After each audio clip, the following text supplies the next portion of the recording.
वो अपने माता पिता की अकेली संतान थी। उसका परिवार 4 लोगों का छोटा परिवार था। दरअसल उसकी बुआ हमेशा से उन सबके साथ ही रही थी। उसकी बुआ और उसकी उम्र में सिर्फ 5 साल का ही अंतर था। दादी बाबा के देहांत के बाद उसकी बुआ की सारी जिम्मेदारी उसके ऊपर आ गई थी और इसीलिए वह शुरू से उनके साथ ही रह रही थी। इसीलिए वह उसकी बुआ कम बड़ी बहन के जैसी ज़्यादा थी। उनके बीच बिल्कुल बहनों की तरह ही बातचीत होती थी। उसकी बुआ कविता की शादी के वक्त वो सिर्फ 17 साल की थी।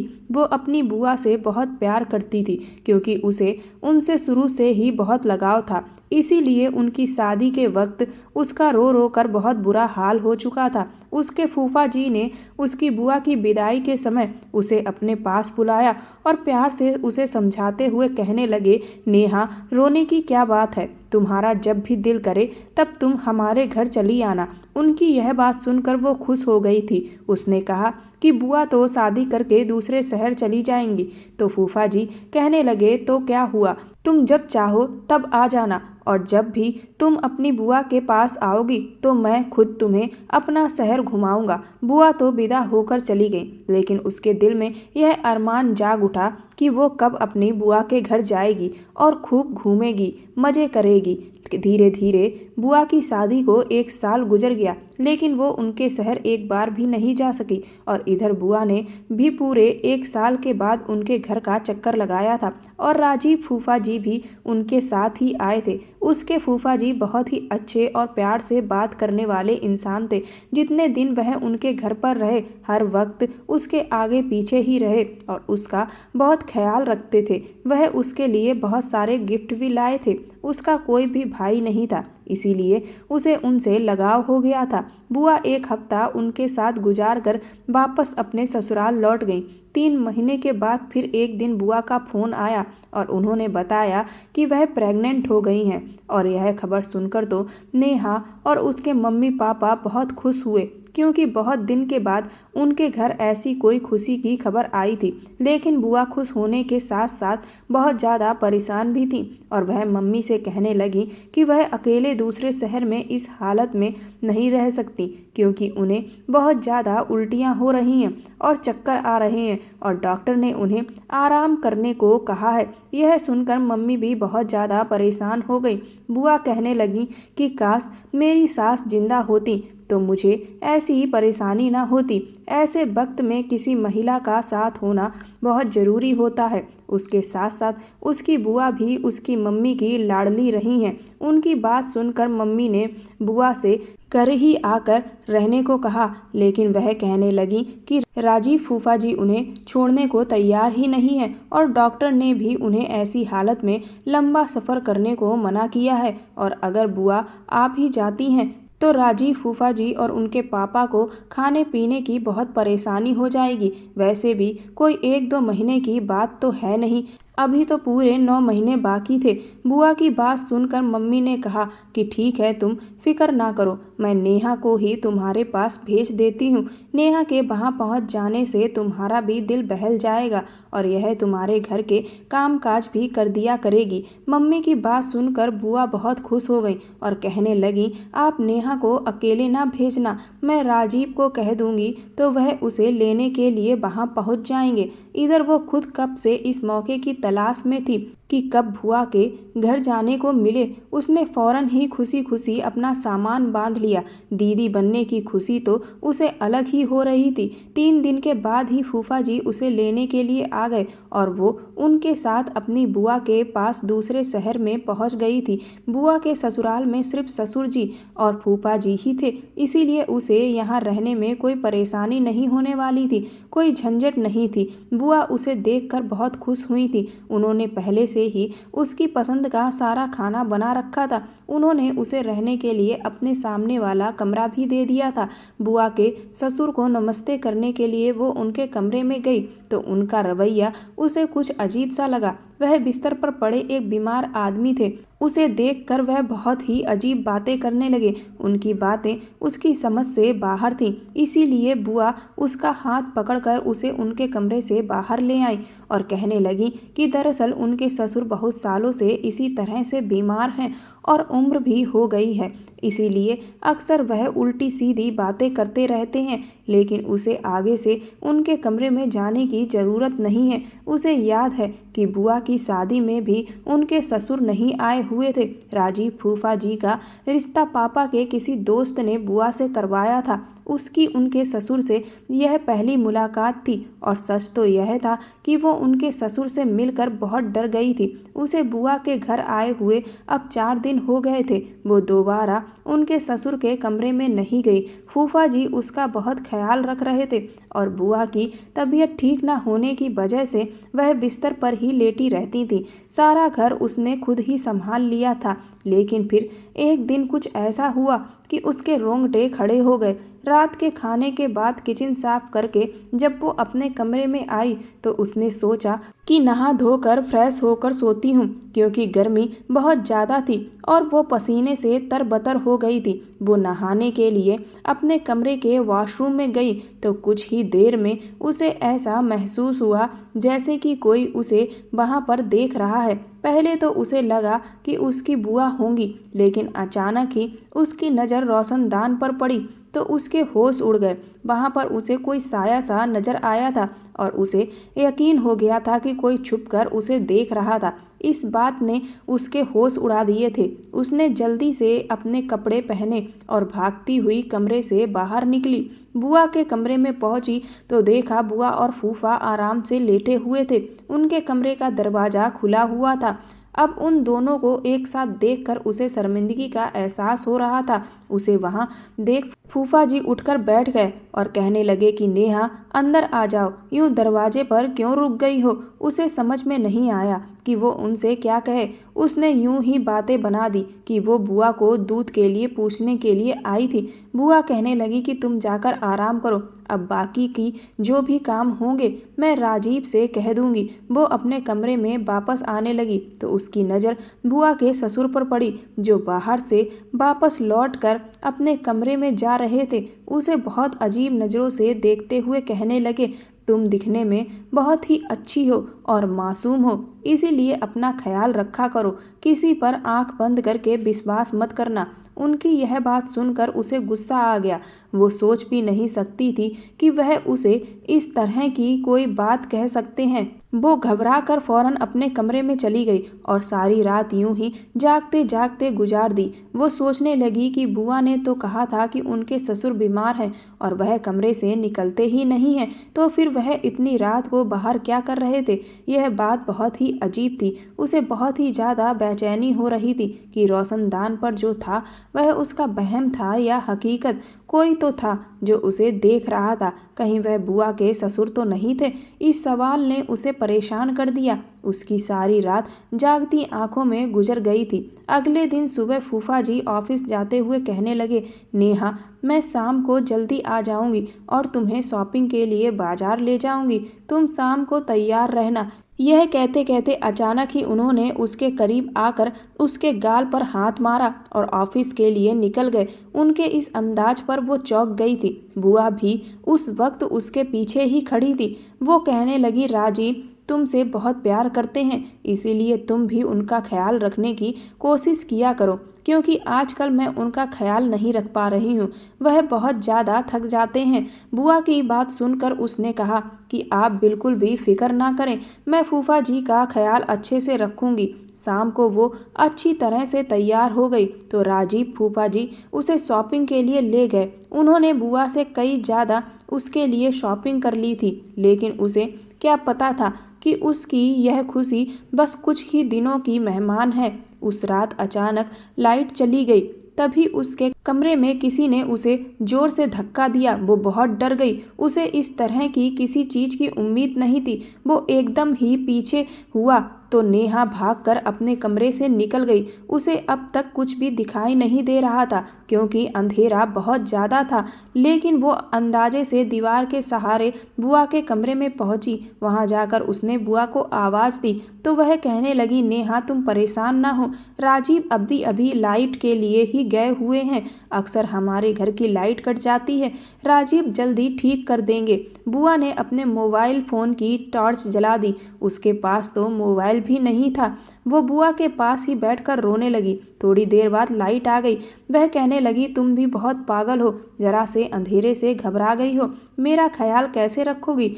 बुआ की बात सुनकर उसने कहा, ऐसी बात नहीं है, वो दरअसल मेरे कमरे में कोई मौजूद था, इसीलिए मैं डर गई थी। उसकी बात सुनकर वो जोर जोर से हंसने लगी। वो बोली कि राजीव तो मेरे साथ मेरे कमरे में थे और मेरे ससुर तो कमरे से निकलते ही नहीं हैं। अंधेरे की वजह से तुम डर गई हो और कोई बात नहीं है। उसे समझ नहीं आया कि बुआ को किस तरह से वो अपनी बात का यकीन दिलाए कि उसके कमरे में सच में कोई मौजूद था, लेकिन वह कौन हो सकता था, यह बात उसे समझ नहीं आई थी। अगर फूफा जी बुआ के साथ थे तो फिर उसके साथ कमरे में कौन था? पहले रोशनदान पर पड़ने वाला वो साया और अब कमरे में किसी की मौजूदगी का एहसास। इस सब से वो बहुत ज़्यादा डर गई थी। उसके दिमाग में रह रहकर बुआ के ससुर का ख्याल आ रहा था। लाइट ठीक करके फूफा जी कमरे में आए तो उसे देखकर बुआ से कहने लगे, मैंने तुम्हें पहले ही कहा था कि नेहा अंधेरे में घबरा जाएगी, तुम उसके पास चली जाओ। बुआ फूफा जी से कहने लगी, अंधेरा बहुत था, अगर मैं गिर जाती तो, और मुझे क्या मालूम था कि यह इतनी ज़्यादा डर जाएगी। उसने उन दोनों से कहा कि आप परेशान ना हो, मैं ठीक हूँ और अब अपने कमरे में जाकर सोती हूँ। वो बुआ को ज़्यादा परेशान नहीं करना चाहती थी क्योंकि उसकी मम्मी ने उसे मना किया था कि डॉक्टर ने बुआ को टेंशन देने के लिए मना किया है। वो वापस अपने कमरे में आ गई थी और दरवाज़ा लॉक करके बिस्तर पर लेट गई। नींद तो उसे नहीं आ रही थी। वो सोच रही थी कि अब किसी न किसी बहाने से घर वापस लौट जाऊं। जो भी था यह उसका वहम नहीं था। इस बात का उसे अच्छी तरह से यकीन हो गया था कि कोई उसकी तन्हाई का भरपूर फ़ायदा उठाने की कोशिश कर रहा था। अगले दिन फूफा जी किसी काम से थोड़ी देर के लिए दोपहर के वक्त अपने ऑफिस से घर लौट कर आए। उस वक्त बुआ दवाई खाकर अपने कमरे में सो रही थी और वो किचन में खाने की तैयारी कर रही थी। राजीव फूफा जी किचन में कब आए उसे पता ही नहीं चला और उन्होंने उसे अपनी आगोश में ले लिया। उसे उनसे इस तरह के व्यवहार की बिल्कुल भी उम्मीद नहीं थी। वो हड़बड़ाकर उनकी कैद से बाहर निकलने की कोशिश करने लगी। डर के कारण उसकी आवाज़ उसके गले में ही रह गई थी और वो कुछ कह भी नहीं पा रही थी। मगर फूफा जी ने तो अपना दायरा और मजबूत कर लिया और कहने लगे, तुम इतनी खूबसूरत हो कि तुमसे नज़र हटाने को दिल ही नहीं करता। वो मुश्किल से उनकी गिरफ्त से निकली और किचन से बाहर भागने लगी तो फूफा जी कहने लगे कि तुम नहाते हुए भी बहुत खूबसूरत लग रही थी, मेरे मोबाइल में तुम्हारी वीडियो है। फूफा जी के इन शब्दों से उसकी तो सांस ही रुक गई थी। वो सोच भी नहीं सकती थी कि वह इस कदर घटिया इंसान होंगे। उसने रोते हुए फूफा जी की तरफ देखा और वह कहने लगे, मैं बस वो सब तरह की बात करना चाहता हूँ। जैसे ही फूफा जी ने उसकी तरफ कदम बढ़ाया वो भागते हुए अपने कमरे में चली गई और खुद को लॉक कर लिया। वो डर से काँप रही थी। उसने फूफा जी का जो रूप आज देखा था उसे पहले कभी नहीं देखा था। वो तो उन्हें अपनी भाई की तरह समझती थी, लेकिन वह तो उसकी इज्जत के दुश्मन निकले थे।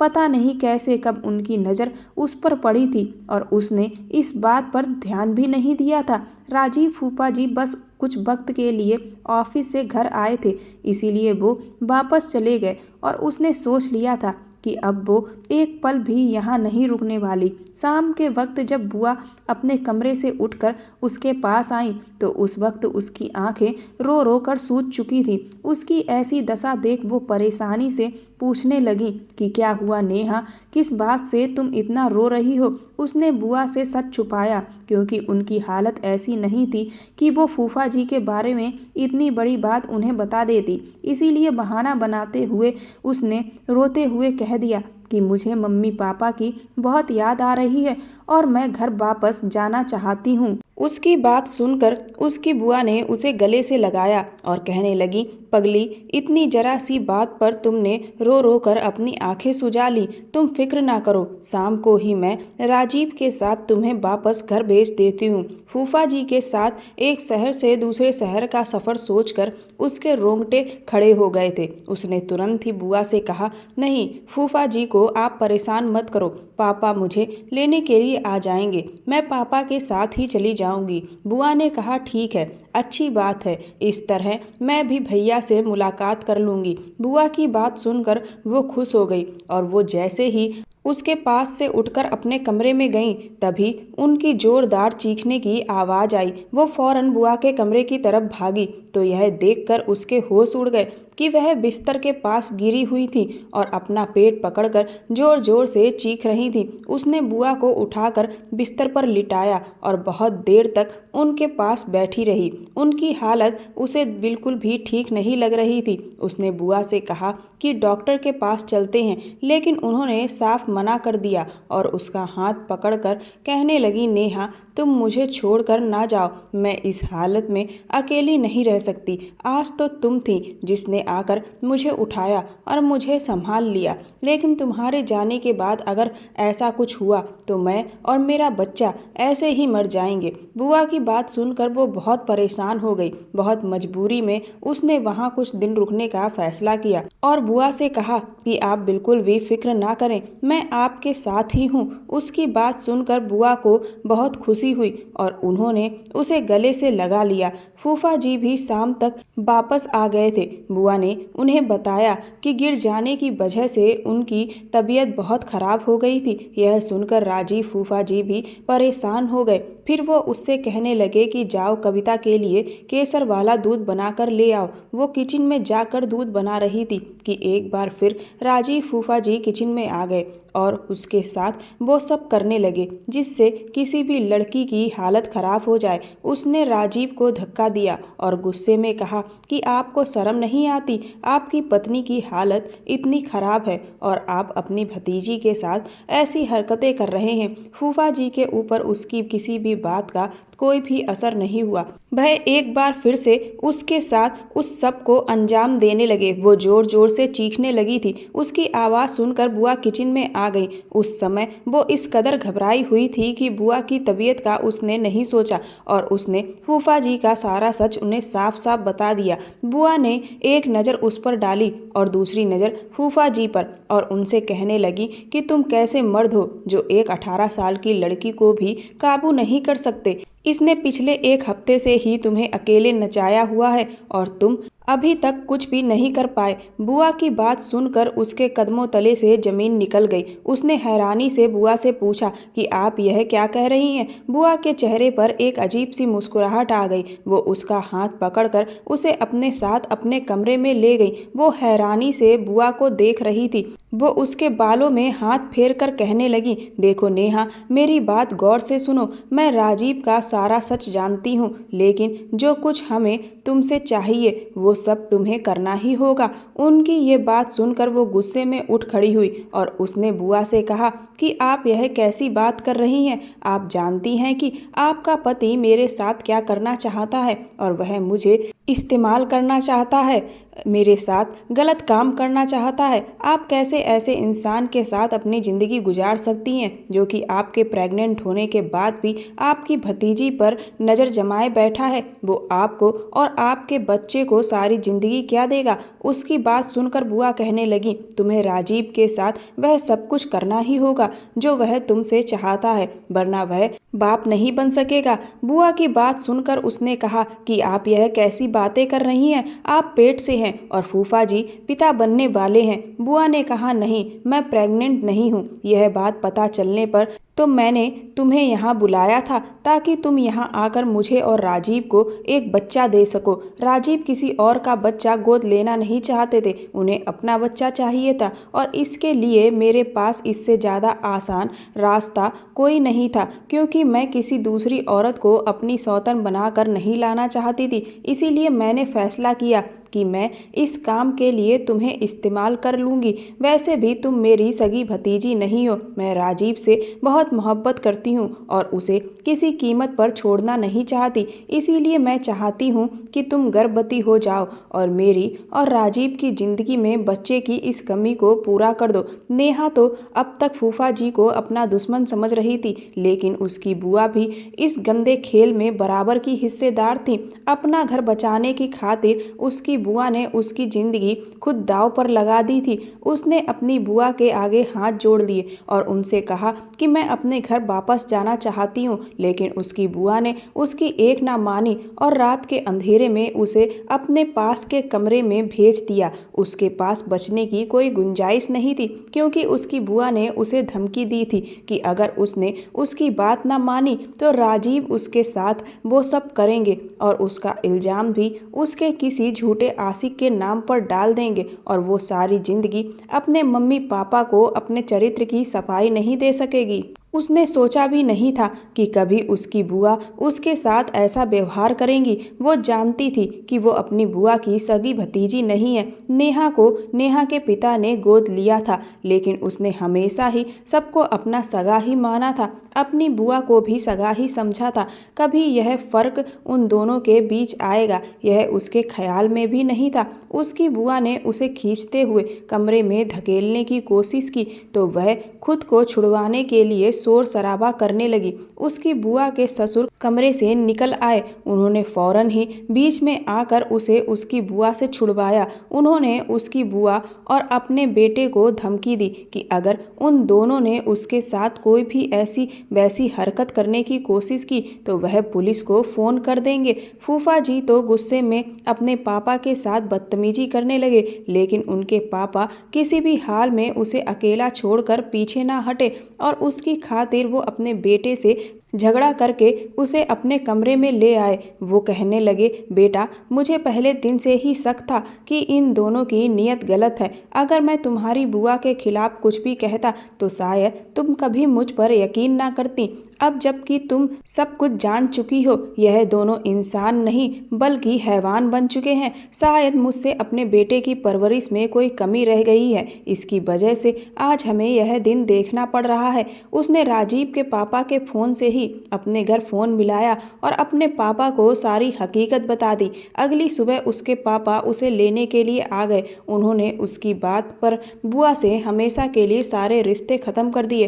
पापा को भी इस बात पर अफसोस हो रहा था कि शायद उनकी परवरिश में कोई कमी रह गई थी, जबकि उन्होंने तो कभी भी अपनी बेटी और अपनी बहन में कोई फ़र्क नहीं किया। इसीलिए बुआ ने उनके प्यार का यह सिला दिया है और वो सोच रही थी कि उसकी कौन सी अच्छाई उसके काम आ गई जो राजीव जैसे शैतान के पापा उसकी आवाज़ सुनकर उसे बचाने आ गए। इस बात को कई साल गुजर गए हैं। उसकी बुआ के साथ उनका कोई भी रिश्ता ना रहा, लेकिन एक बात उसे अच्छी तरह से समझ आ गई कि उसकी माँ ने उसे बुआ के घर अकेले भेजकर बहुत बड़ी गलती की थी और उसने एक गैर इंसान पर भरोसा करके बहुत बड़ी भूल की थी। उसकी बुआ ने जो कुछ उसके साथ किया वह बर्दाश्त से बाहर था, लेकिन आज की दुनिया में यही सब कुछ हो रहा है। इसीलिए हर कोई अपनी इज्जत को बचा कर रखे। दोस्तों, किसी पर विश्वास ना करें, क्योंकि कुछ रिश्ते ऐसे होते हैं जो अपने मतलब के लिए कुछ भी कर सकते हैं।